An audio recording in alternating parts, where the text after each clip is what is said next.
Whether it's the regular season or the off-season, we have you covered as we give you the best Tennessee Titans and NFL news and insight that a fan could ask for. You're watching the Titan Upload Network.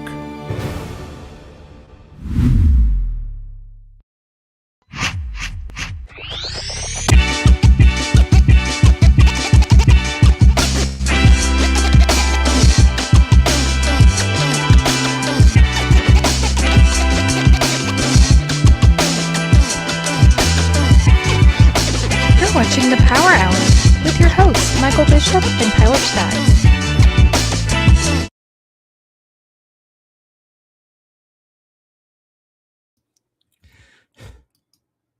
The Power Hour is on the air, live streaming on YouTube, Facebook, X, and Twitch. I'm your host, Michael Bishop, and as always, thank you for joining us on this fine Monday evening. Guys, first, a little bit of news. It seems like we keep getting Tyler in just these sticky situations, and I don't know how to keep rising. I don't know how he continues to fall on the edge of the sword on this one, but as you all know right now, if anybody is in the Tennessee area, whether the central or eastern area, there's been a lot of rain. There's been storms, and unfortunately, when storms come, power gets knocked out. And guess whose power got took out over in that area? Yeah, that's about my guess too. But regardless of how everything's gone down, we're hoping that Tyler's power will come back on and he can jump back into the show. You know, he's good to go whenever that happens. So fingers crossed, but worst case scenario, we won't have him on the show tonight if that's a problem. But it happens. I'm not mad. When you have situations like this, you have to make lemons out of lemonade. So here we are with the situation as is. And it's just back to basic roots. Back to me, you, just the intimacy of the show. And that's fine. That works. Hate we don't have Tyler, but it is what it is. And we'll move forward regardless. But hopefully if we get him on, it'll make for a good show, regardless of whatever happens. So that being said, I'm very intrigued with how everybody reacted Thursday night when the Titans played the 49ers in Levi Stadium. And I really felt it was just so much of a letdown. And it's understandable why. I can look at the entire game going forward and just pinpoint to you every little thing that could have went wrong. And it just felt like it did. The whole takeaway of the game is we kind of walked away knowing that there's bigger problems on the horizon that continuously need to be fixed, but I do see improvement. It's not all a glass half full, glass half empty kind of situation, but I do think we have to address the elephant in the room, which unfortunately there's several of them. And I think for the biggest one, we'll kind of just stick a pin in it and come back to it later, because I do think that's one of those situations that deserves to be talked about just a little bit bigger on that front. So getting that into place, we understand that the Tennessee Titans are still a rebuilding team. It's still a rebuilding effort. And as much as we want to continue to push this and we want to sell to anybody that doesn't know much about this franchise or how everything's transpired in the last 7 to 6 months, there's still so much we're trying to figure out. And we're excited. So we're selling a positive. We're selling the energy. And that's important because you can't necessarily sell anything about this team as a negative from last year. There was just too much of that. You can't get anybody to jump on the bandwagon for a team that doesn't have a future. But rest assured, I felt confident Mike Bergonzi was going to go out, find the right head coach, find the right assistants to go along with him, draft the right players, sign the right players.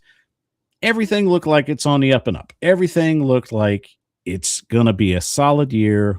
Everything's going to move the way it needed to move and transpire the way it finally needed to transpire. But the realistic aspect is I felt Thursday night's game unveiled just a little bit of an ugly truth.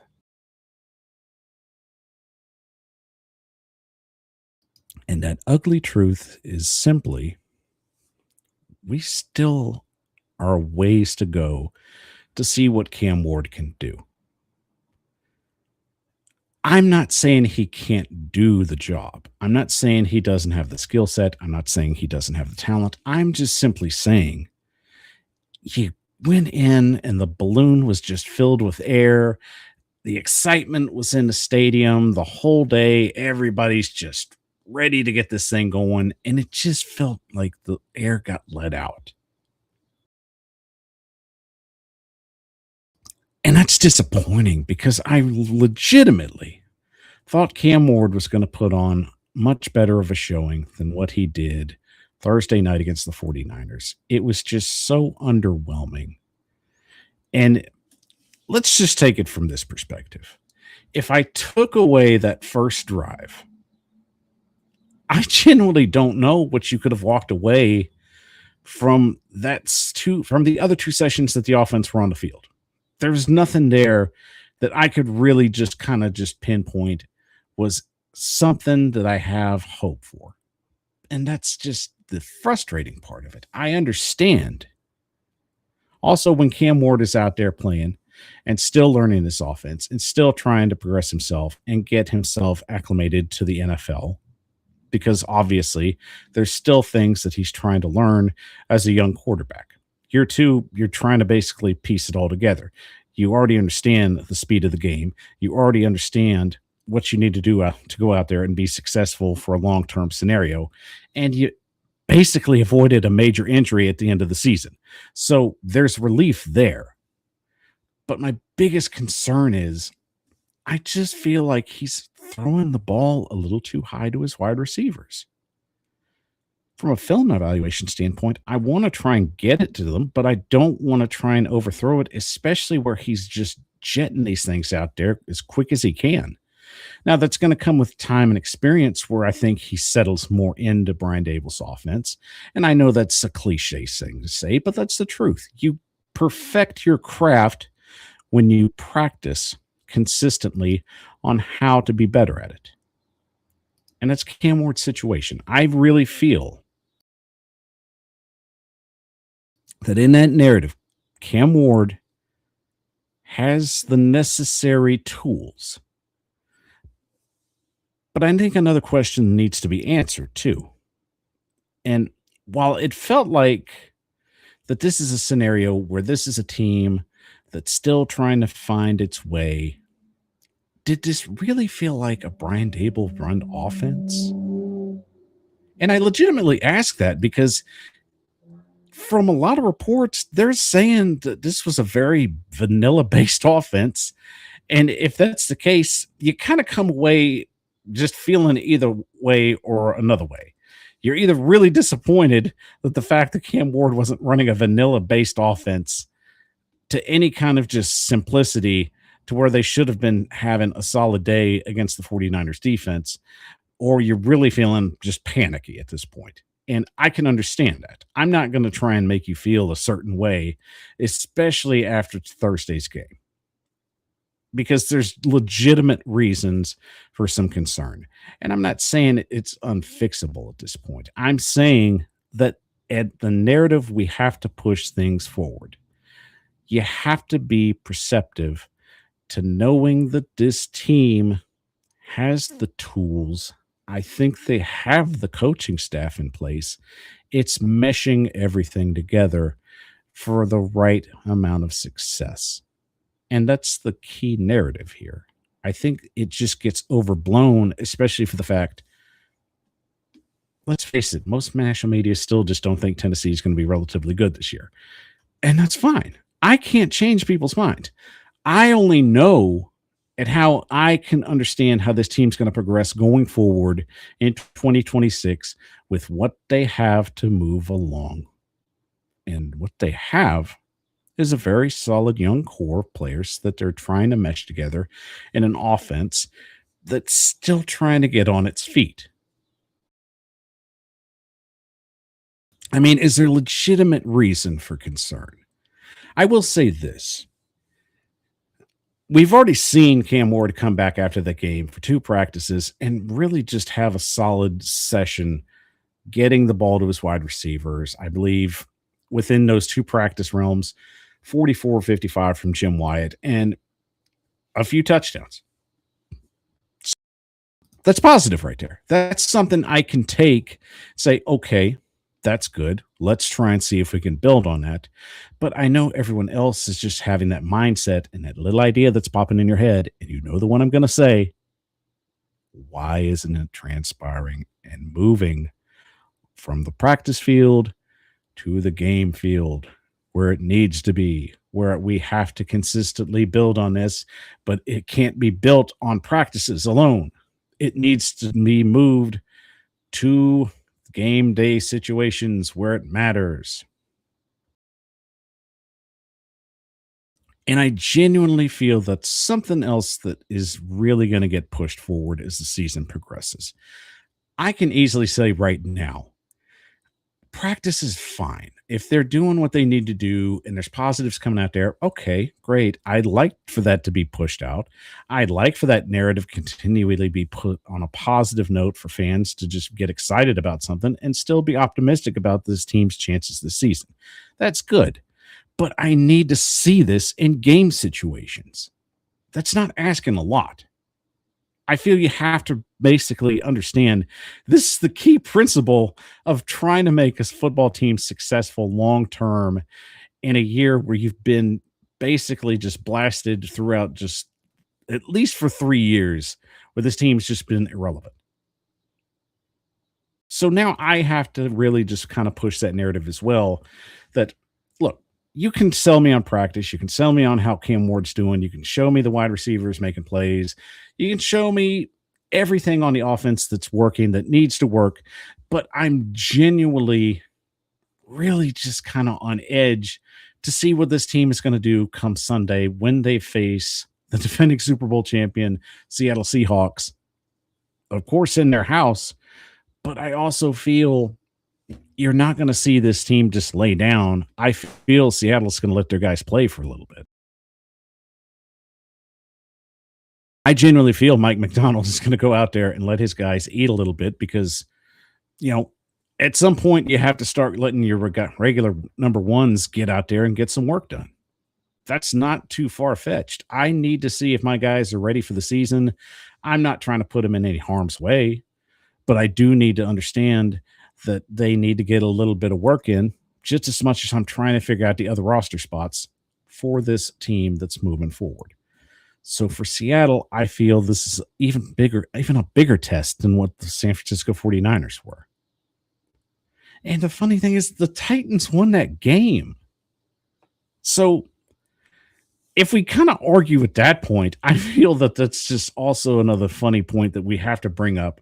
That, yeah, despite winning this game, despite the positivity going forward, it just felt deflating at just the exact same place. I just really feel when we're trying to build something or get momentum on something or see if this team can push forward in a direction that is positive, especially in game day situations, it falls on its face and it's exhausting.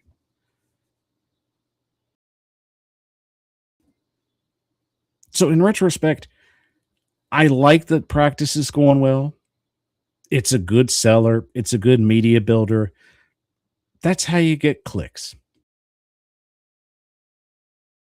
But if it's not translating on the game field, then it's not for anything.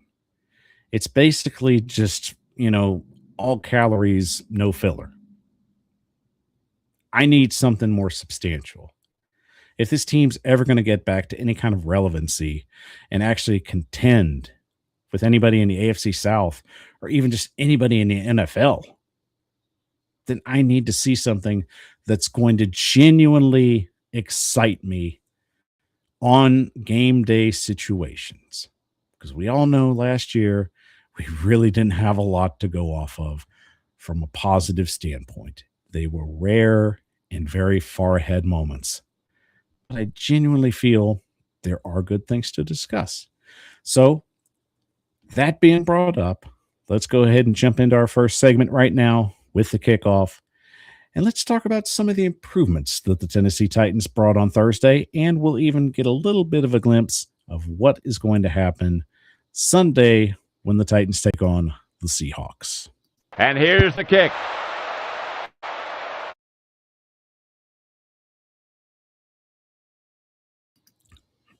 So I'm going to talk about a couple of good points, but I also have to basically make this a compliment sandwich. There's things that need to be improved. There's things that have to be consistently moved forward and hope that they get to that point where they're not a problem in the regular season. So let's start out with Carnell Tate.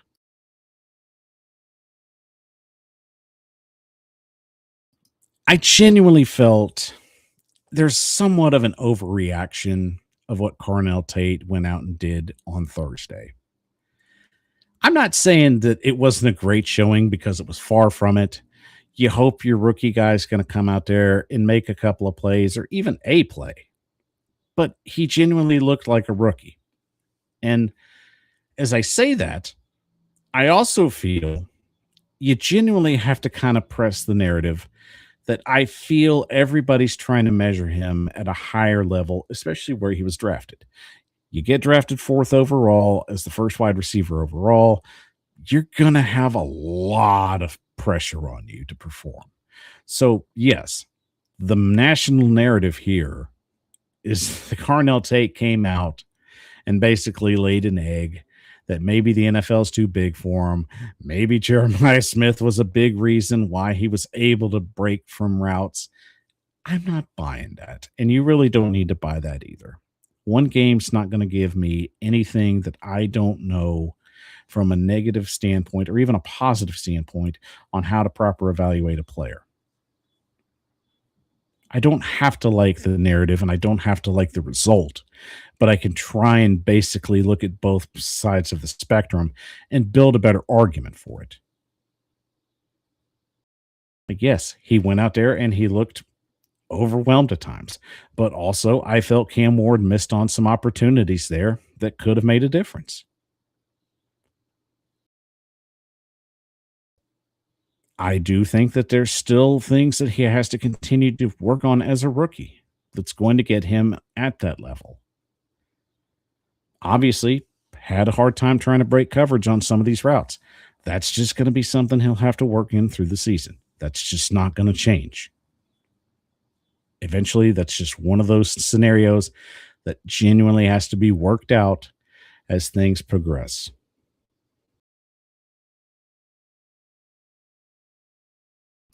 But I will say this. I don't think what Carnell Tate is doing on the practice field is necessarily fool's gold. I genuinely feel that despite everything, and the big topic we'll be discussing in the next segment, I genuinely feel that he's really playing very competitive football against his peers.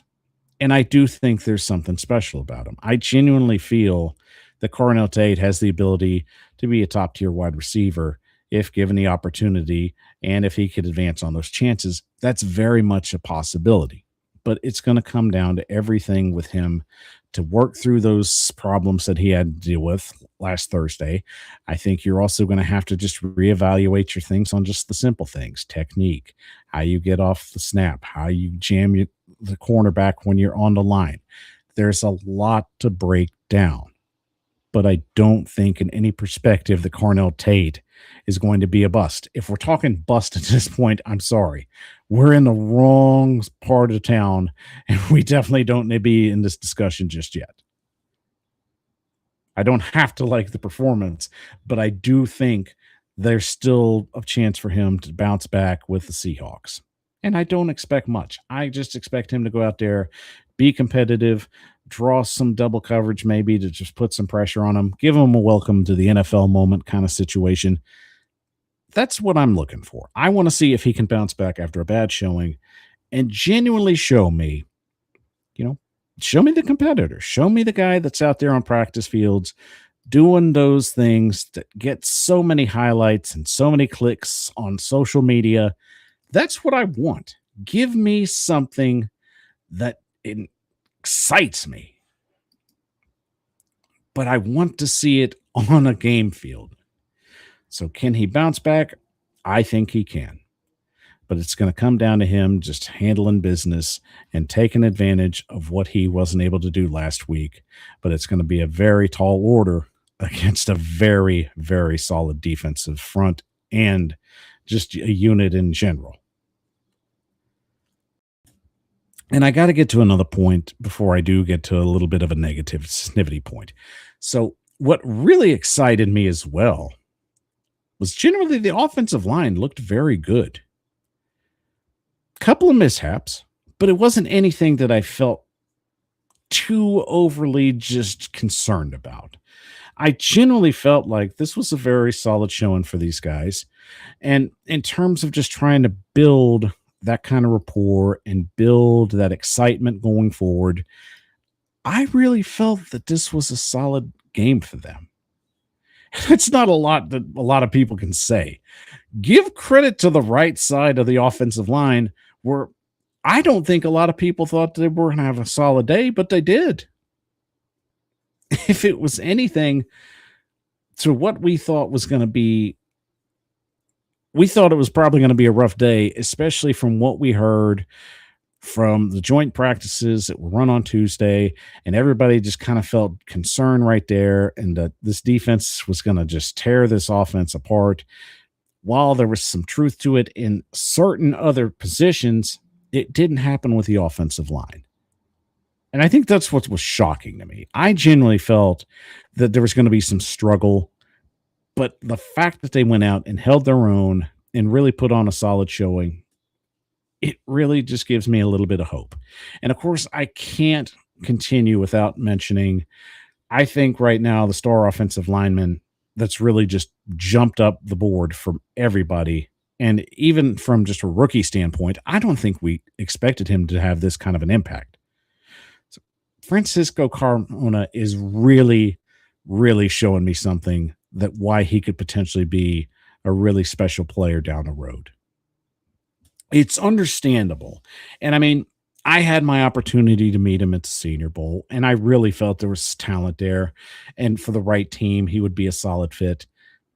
I expected the Titans to look at him, but draft him overall, especially with that, that's pretty wild for the fact that, through all that evaluation that we went through, that he ended up being a Tennessee Titan. And at 142 at that, I'll give Tyler his roses for that. I always will, because that's so crazy to me. But I also feel Jackson Slater was the guy that was locked in for that job. I really felt that this was what Mike Bergonzi envisioned. But what I envision from a future standpoint of this offensive line and what an NFL GM envisions are definitely night and day. So I could easily just tell you right now, I didn't think that this was going to go as fast as it did. I felt like a lot of other people, Pat Coogan was going to be the guy that really just got reps and fought for that center position. Just hasn't turned out that way. So Carmona, I really feel, has an opportunity to win this job. And as much as Robert Saleh's trying to push back and tell everybody, well, it's just one of those things. We're giving him his opportunities. We want to make sure that he's going to just handle himself and just know how to prepare the right way. There's a reason why this guy is basically at the position he is. He has a work ethic, and this offense is really clicking with him in that position to play right guard, which we desperately need to figure out. And the fact that him and JC Latham just meshed with each other in that 49ers game, it gives me a sense of excitement. And that's very, very encouraging. It's nice when you can draft a rookie and get him involved in a young team that's really needing just a burst of talent. And of course, you have to set your foundation. And I'm glad we signed Peter Skoronski to a long-term deal. That sets the narrative that they want to invest in the future for Cam Ward by building a protective front around here. Now, Francisco Carmona can come in and lock down that job as a rookie. Guys, that's pretty exciting, especially just In today's terms and in today's NFL, you want guys that have experience. You want guys that how understand what it's like to be a veteran, how to be a pro, how to practice, how to prepare. Those things matter. But every once in a while, you can find a gem late in the draft and really just make a difference, especially for a team that's just trying to find talent anywhere that they can. That's the narrative. It's finding talent wherever you can. And been the Titans' problem. We have missed on so many draft opportunities that it finally came home and roosted. I mean, you can't just expect veteran players to tote the load for you. You have to get younger. The NFL is about a progressive league, and teams that are winning right now are teams that have solid veteran talent where they're finding ways to add youth infusion in certain positions to continue that trend. Let's just say the Chiefs learned their lessons. They knew they had to really go out and start putting young talent around Patrick Mahomes. That's how they're going to continue to be better going in 2026. The Seahawks are consistently just a young fusion of talent with veteran players around him, and that's a solid setup for what could happen in the future. So I genuinely feel like, especially the way that Mike Bergonzi's done a solid job at evaluating guys and getting them drafted and developing them with the right coaching staff, that Francisco Carmona is exactly the very idea of what they are trying to put in terms for a long term future.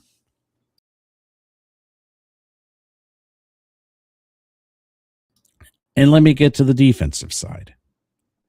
So, as much as I've gushed about the offense, I have to genuinely give some flowers to the defensive line. Femi Oladipo has really looked pretty good when given the opportunity. And I genuinely feel like if he stays healthy, you're going to see a kid that's going to have a solid opportunity at being a great rotation piece, maybe even start a game or two.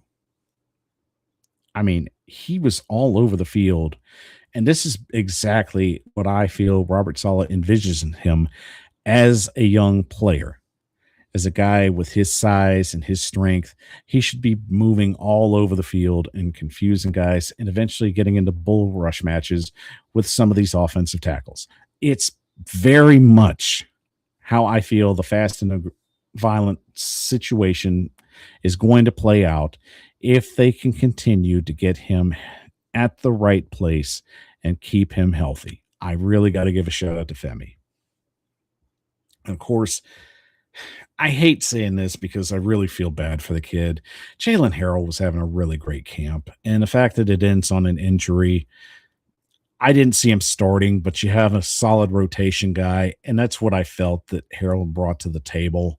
So I'm disappointed how that played out. But I really feel the Titans have somebody that can really just be a great rotation guy once he comes back for 2020 or 2027. So there's hope there. And I will say Keldrick Falk looked really good. I'm not going to say he was lights out or he was great. He had some problems. There are some flaws, and there's things he's going to have to continue to work as a rookie. But there's a reason why he got drafted with a first round pick. He was worth moving back up for. And I feel like, he's not going to be that just in your face, 3 down bull rusher. But I genuinely feel that he's going to be that guy that can be disruptive and he can get in the open field and make plays and block and cover. That's what today's NFL is. And I think, especially for a guy with that size and just that much speed and agility, it's genuinely exciting that he has put on some pretty solid plays for a team that's still trying to learn the playbook. But I do think Falk is definitely heading in the right direction.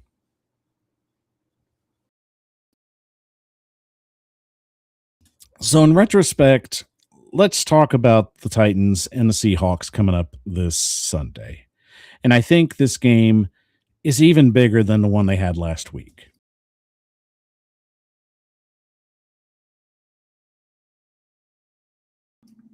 I genuinely feel despite it all. And I don't know how long their starters are going to play, but I do think they'll play a significant amount because NFL teams, I think about the second preseason game, they want to get their guys a little bit more work. Week one, it's kind of just a hit or miss thing. They'll either play them or they won't. Understandable. But it's important that I think the Titans were able to come in and capitalize on this game, especially against the ones. So I feel with the offense, it's going to come down to two things. And, I forgot to bring this up because I do think this is a big part of, especially what the Titans are going to be able to do come Sunday. So the running back room apparently is really just going through it. So Tony Pollard has a foot injury. Nick Singleton has an undisclosed injury, and Clell Mullins has been dealing with another injury as well since the beginning of camp. So we're kind of limited to Tajay Spears, and the Titans had to go out and basically send another running back to bolster the room, especially with Julius Chestnut and company. So I do think it's disappointing that we won't get to see the full running game at full strength, but it's just an opportunity for guys to nab a job for the 2026 season. So it's not a bad opportunity there. I just think it's just bad breaks, especially that I feel that you're going to have a solidified running game along with Cam Ward to take some pressure off of them in 2026. I need to see this because we saw what happened within the first drive of the game. They were able to run the ball. Cam looked more comfortable moving around in the pocket. They were able to make plays. There was relief. There was good blocking. There was down the field blocking. There was pulling that was properly executed. Everything was working as needed to be. And I just feel, especially with the defense, as tenacious as the dark side is, and I think that defense is still very much Super Bowl caliber, even with the losses the Seattle Seahawks have suffered. I genuinely want to see just a solid matchup of what the ones can match up against. I don't need anything perfect either. I just need them to go out and execute the best way they can execute. And the whole premise of that is just get the ball to your playmakers. I think the biggest challenge is I want to see what Cam Ward can do with just him having to tote the load a little bit more. I know Tajay Spears is going to be there, but you don't have Tony Pollard and you don't have Nick Singleton. And I think you're going to have to basically let some of your other lower guys get a little bit of work, which is fine. Julius Chestnut's very much capable of handling that load. But I do think it falls on Cam Ward to execute the game plan as is. And if we're talking about potentially getting more offensively oriented, I don't need Brian Dable to give me the whole playbook in this game, but I want to see what he can give Cam Ward to execute to potentially show what this offense can do for the 2026 season. I don't need the whole thing. Give me a taste. A little here and a little there. Nothing too much. I genuinely just want to see what it will be with this offense and how they can be consistent in the whole sense of getting things done.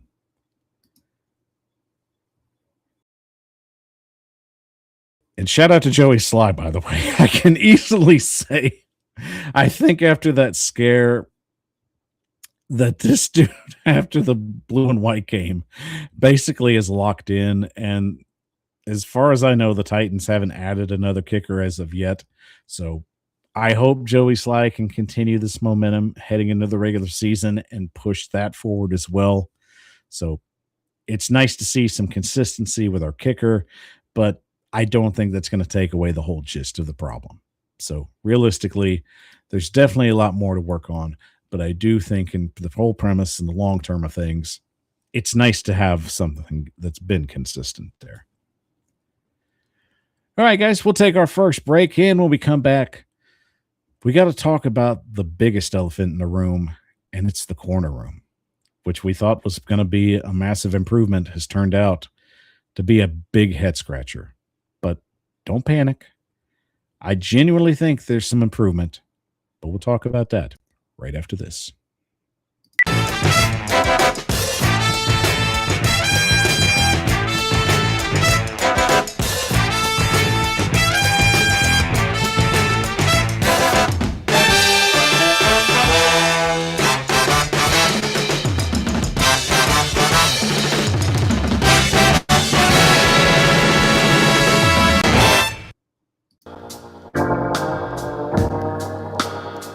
You're watching the Power Hour with your hosts, Michael Bishop and Tyler Staggs. The Power Hour is on the air, live streaming on YouTube, Facebook, X, and Twitch. I'm your host, Michael Bishop, and as always, thank you for joining me on this fine Monday evening. Once again, you guys do a phenomenal job showing up and showing out for us every show, and that's the reason why we can continue to put great shows out for you on the Titan Upload Network and, of course, with our correspondent, Roundtable Sports as well. So shout out to everybody that has contributed to this show and the success of it. And, of course, I got to give a shout out to my co-host, Tyler Staggs. Unfortunately, Mother Nature did not want him to do this show tonight and put him on the bench. So I hate we didn't get him, and I hate this just seems like just a reoccurring theme that we can't get Tyler on a show each week throughout a month. But whatever it is, we're going to get this fixed. Regular season will be coming up, and that's what matters. So if Tyler's got to sit this one out, that's fine. But regardless, there's still hope. He might jump in. I'm not saying it's out of the possibility, but I can't control how fast electricity cuts on and off. So whatever happens, if Tyler gets here, great. If he doesn't get here, that's fine. We'll make things work the way we need to think things work. It's life, lemons, lemonade kind of thing. So it's okay. We'll make things work. And of course, guys, if you love the show, help it grow. Follow us on all our social media platforms at the Titan Upload Network, at Roundtable Sports, and of course at the Power Hour 615. So make sure you like, subscribe, and ring the bell for more notifications if you're watching on YouTube. And if you're watching on Twitter, of course, shout out to you guys for always showing up and showing out for us. We get a good show on Twitter. You guys really load the box for us, and it gets me excited. So we keep putting those shows out as well. So it's a solid move on our part to continue to move and just express that we love our Twitter audience, especially very much because these guys really just show up for us. So respect.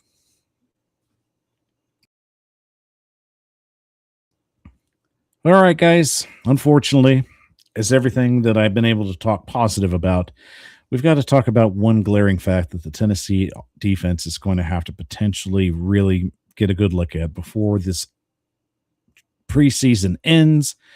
And of course, we have bigger questions on the horizon. So let's just take it from this point and address the elephant in the room right now.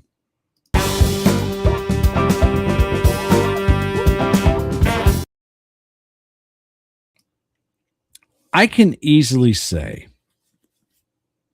that it's easy to set up a narrative to where there's some things that are always going to need improvement, that where a team just can't find a way to just get the monkey off their back in certain terms of positions in the NFL. And it just seems like the Titans have suffered drastically at the cornerback position. I don't know what it is. It seems like since the days of Logan Ryan and Malcolm Butler, after they went their own way, that we just can't find any type of replacement solid answer at cornerback. And of course, I'm going to start with Flott. Flott had just an absolutely abysmal showing that anyone could have asked for. I generally just felt sick at just the numbers that got put up. He just was barbecue chicken out there. It was just infuriating to the point that you're hoping that the secondary that this team spent so much money on, that you really would understand for the fact that this has got to be the opportunity where this part of the ball actually improves. It was a liability.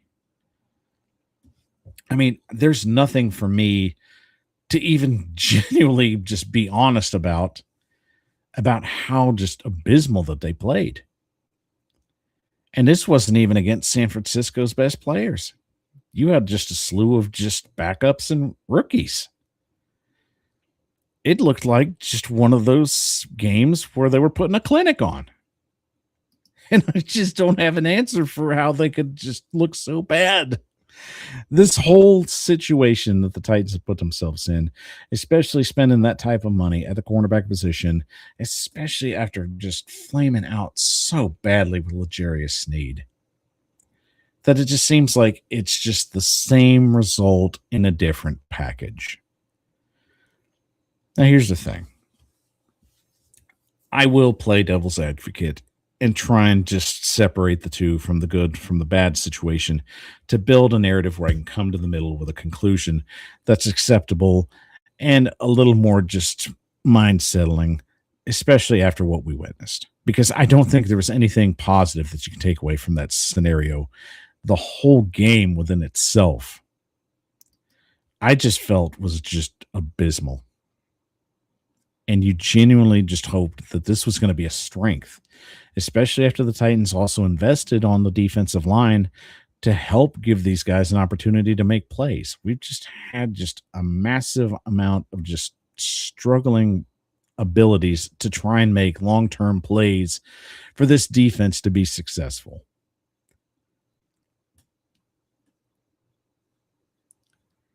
So in retrospect, Cordell Flott was just really, really, really bad.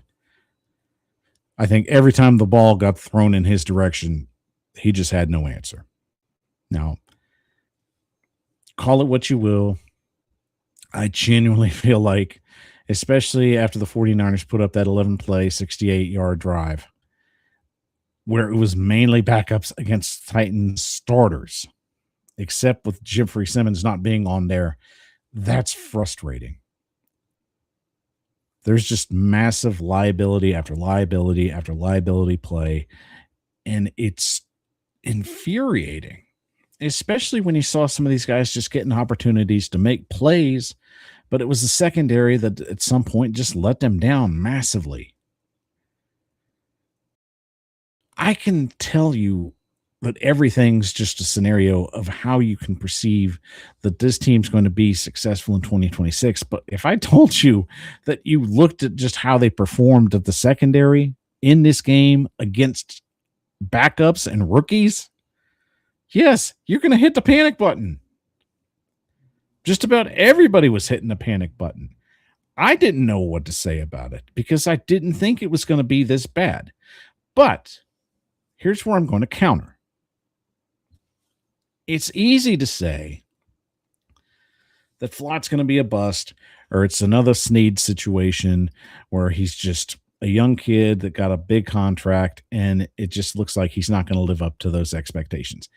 I'm not saying that he can't, but I am saying that whatever happened that Thursday, I need to be in the film room reevaluating a lot of things. If I'm the secondary coach, I'm really just digging in and evaluating what I can do to make those weaknesses less of a problem. Because the good thing is, it's still preseason. And while that's a big cliche, and I know no one wants to hear, it's what you need to hear. You can make mistakes. This wasn't a regular season game. It's really just a stretch of how to show this team is within this time period where they've been at camp. It was a measuring stick game. It didn't count for anything, but it was really just showing what we need to work on, what needs improvement, what we're excelling at, and what we can do to be better. All those things. So I'm not saying that the secondary is going to improve game 2. I do think there's still going to be some struggle there. But I think it's correctable struggle. And when I say correctable struggle, we get in a sense where when someone makes a mistake or underperforms or has a bad job, that generally that just makes them bad at what they do. Cordell Flott's in the NFL for a reason. There's skill there. I think there's talent. I think he can be a good player. I just don't think this was a good showing for him, especially against a fan base that was really genuinely hoping that this was going to be one of those just brilliant signings where it just meshed together with everything positive and that you could really just be excited about. It was far from that. And believe me, you can't find anything positive within that film that can show that there was going to be anything that you could just kind of pat him on the back and say, well, good job there. There wasn't. I'm not going to play that game. When you're bad, you're bad. And I mean, from the last few years that we've seen this team, when something bad comes up, I'm going to be honest about it. I'll try and build around it and try and set a narrative where there's something positive that can be going forward from a better perspective of how they can improve. But there wasn't anything here. I do think, however, that depending on how everything sets up for what they're going to do with Seattle, I think if you get John Franklin Meyer on the defensive line, and I don't think this is a major fix, but I think it's a slight improvement. I think there's something there that can make things a little easier. And if I can see the defense play their ones for another few series, and I'd like to see Jeff get a little bit of extra work in as well. I don't want him hurt, but I want to see him get a little bit of work in so I can genuinely properly evaluate what needs to be improved on. And if the Titans have to make a move, especially before the season starts, to add someone to help bolster this offense or this defense, which was just abysmal in the secondary, I don't think it's a permanent fix, but I think you can have just kind of a fallback option where you're looking for somebody that can help rotate out and make life a little easier. It's frustrating to say the least because you felt Taylor, you felt Flott, and you felt, Marcus were going to be major contributors for the secondary, that this was going to be their year. And, I've got to give Amani Hooker especially a little bit of grief too, because I just felt he underperformed as well.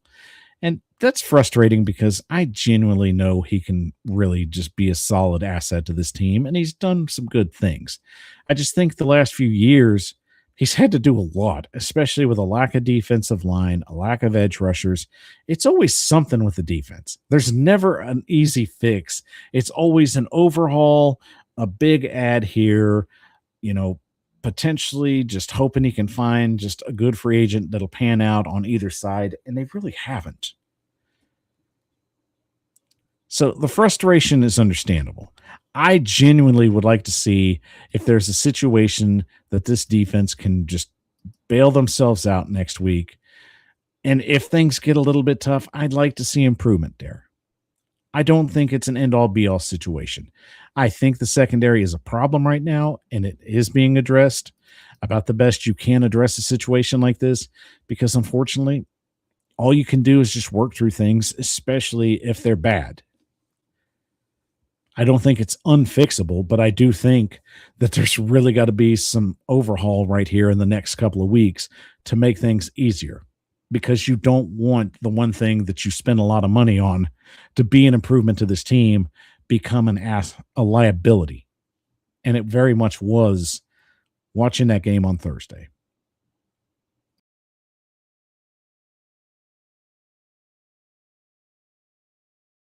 So it's really a back to basics kind of thing. I don't think anything is unfixable while you have time in camp. I think there's things you can improve on, and I think there are things that you can kind of just mask up and just try and make things work. But unfortunately, this isn't one of those situations. I can't mask with any kind of play that's going to be a massive liability. I think Flott's got to basically just get his nose to the grindstone. He's genuinely got to get himself more acclimated to Robert Saleh's defense, because honestly, I don't think he's there yet. But I don't think it's not out of the possibility that he'll be playing better and be more comfortable. I think a lot of it, especially through every side of the ball, it's everybody just trying to be comfortable with this entire new overhaul. It's not easy to do these things because change can be hard at times, especially with the way things are being done and the way you've done them before. But as professionals, you have to be able to execute. So I'm not letting Flott off the hook. I'm not letting Taylor off the hook. I'm not letting Hooker off the hook. I want to see improvement next week. I don't want to have to come back and have this conversation with everybody because it's infuriating and it's tiring. I don't want to continue talking about problems. Regardless, we're going to have them. But I do think that this team has spent and drafted well enough to show consistent improvement that they're willing to be better. It's vital that this translates not only from the practice field, but to the game field.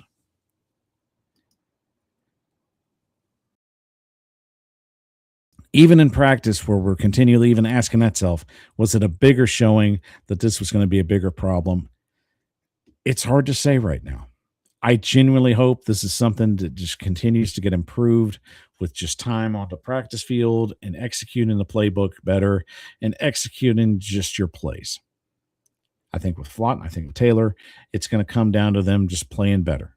And as cliche as that sounds, that's the best I can give until they have to make another decision about potentially finding a more solid solution that'll help just patchwork this defensive unit secondary in a way that'll just kind of get them there.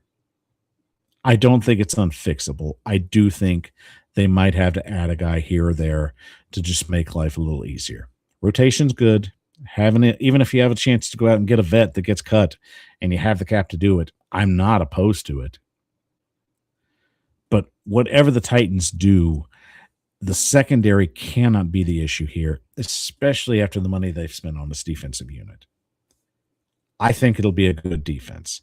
I genuinely feel like that they added a lot of talent, especially through trading with Jeremiah Johnson, and I think he'll be solid with the addition of knowing how to run this defense. I think Jeffrey Simmons is going to get better. But at the end of the day, it's only going to succeed if their secondary is able to make plays and able to make life easier when they have to throw the ball. They cannot be the liability. This team cannot afford any more issues with the secondary position because it's too old and it's too tiring. And I genuinely hope that this has been a good week of just bounce back practice and a little bit of encouragement, especially from the teammates, because sometimes you just need guys patting you on the butt and just telling you, you're good. Just handle business. Just do what you got to do. You're in the NFL for a reason. You know how to participate. You know how to prepare. You know what's expected of you. Just sometimes you need guys getting after you, and sometimes you need somebody just kind of whispering in your ear, just sweet nothings. That's just kind of how you get yourself through these situations. Hopefully for the best. Genuinely, I really hope it's not going to be a bigger problem down the road when the regular season kicks off. All right, guys. We got one more segment to go. Love you, I mean it, but I got to get you out of here, back into the real world. Take a quick break and close up shop.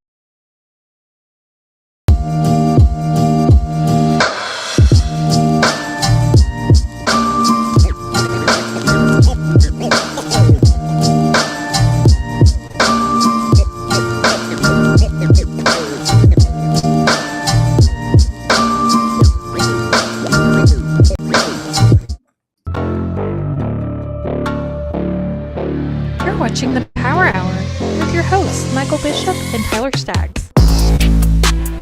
The Power Hour is on the air. Live streaming you on YouTube, Facebook, X, and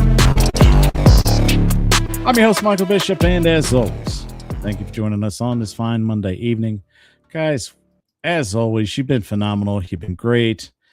I have enjoyed just having this one-on-one time with you. It's unfortunate Tyler wasn't able to make the show. These things happen, but the show started out with just having one-on-one time with you, and I genuinely love that when we have those opportunities. And it's not a diss on Tyler. I love having Tyler here. Tyler's just a big force on the show just as much as I am. But I remember just the days of when we started out and we just had the one-on-ones and just having those little talks and just the interactions. That's how the show started. And I love just kind of getting back to the roots of it for at least a night anyway. So round of applause to you for showing up and showing out. I can't say or even give them enough credit for what you do and how you've helped out at making this show a success. So make sure before you get out of here tonight that you, of course, like the show, ring the bell for more notifications, and, of course, most importantly, subscribe to the channel because we want to continue to put out great content for you. And, of course, being members of the Titan Upload Network and Roundtable Sports, it is vital that we continue to give you our best effort every night that we can. So I'm just grateful, and I'm gushing at you, but you deserve it. I can't say enough nice things about you. All right, guys, last segment of the show. I love you, but I mean it. But I got to get you out of here. So hit the damn theme music. Closing time. Good night, losers. So on another little bit of news, of course, it seems the Bears seem very fixated on potentially moving to Indiana and setting up shop there, which it may happen. It's hard to say. But the crazy thing that's come out of this week, especially after the announcement came, is that Illinois still has a shot to potentially get this thing locked down. And even more crazy is that Roger Goodell now seems fixated on keeping the Bears in Chicago city limits. And I'll tell you right now, this very much is giving me Paul Tagliabue vibes of when the Browns relocated to Baltimore. And I genuinely feel like throughout Roger Goodell's tenure, he's missed on a lot of things. And I've disagreed with him on a lot of things. But I will say, I think this one might bother him the most, especially in terms of just a major city team moving not only out of just the Chicago area, which is absolutely beautiful if you've ever visited, which we can discuss that if you just feel opposite about it. But I think, especially in terms of just the location of where the Bears have been, right on Lake Michigan, has just been just an amazing spot. But of course, I understand there's differences of opinions of what needs to be done with money, how it's spent, who's paying for what, and that's why we're here. But I genuinely feel Roger Goodell does not want them to move to Indiana. If anything, if they stay in Illinois, I kind of feel like that he feels that that's a win, especially maybe if they move to Arlington Heights, which is another location that they've been looking at to build a stadium / training camp spot. But in general, I feel like the Chicago move is very bothersome, and that's why he's involving himself. But of course, it's going to come down to all the other owners making an approved deal for the Bears to potentially lock this down and have this site building a new stadium. It's weird to talk about. I never felt the Bears were ever going to leave Chicago, but there are plenty of areas that are willing to spend money and get an NFL team for themselves. And of course, Indiana, right on the outskirts of where Lake Michigan is, it's about a 25-minute, 30-minute drive. It's hard to say how this is going to play out. It seems like it's leaning that way. So I'm not going to be surprised whatever happens within the least bit of it. But I do think at this point, the NFL's office and the commissioner are basically stepping up and just trying to show that they're doing whatever they can to keep the Bears in Chicago. So it'll be interesting to see how it plays out. Right now, I'm not betting on anything, but I will say the Indiana move, it kind of feels like it's almost inevitable at this point. The Bears kind of feel like their mind's been made up. And unless something last minute shows up, which it still could, I don't think that they're going to stay. But that's just how I think it's going to play out. Well, guys, thank you for joining us on the Power Hour. Once again, you are so phenomenal to show up for us again. So round of applause one more time for you guys before we get out of here. And don't forget, thumbs up, subscribe, ring the bell for notifications, and shout out to the Titan Upload Network, of course, for putting on a great show for us as well. Check me out tomorrow night, Tuesday, at the AFC South Roundtable. We'll have a great show lined up for you with, of course, my partners in crime, and we're really looking forward to talking about just how things are playing out in the AFC South. That's going to be a phenomenal show as well. So 7 p.m. Eastern time on the Roundtable Sports Network. I wish we could have got Tyler in, but we will do it again next week and get him in. And, of course, we'll have more football to talk about. So hopefully we'll be discussing a great game against the Seattle Seahawks as we'll be back next Monday. So for this, I'm your host, Michael Bishop, and thank you for watching the Power Hour. And as always, take care and tighten up.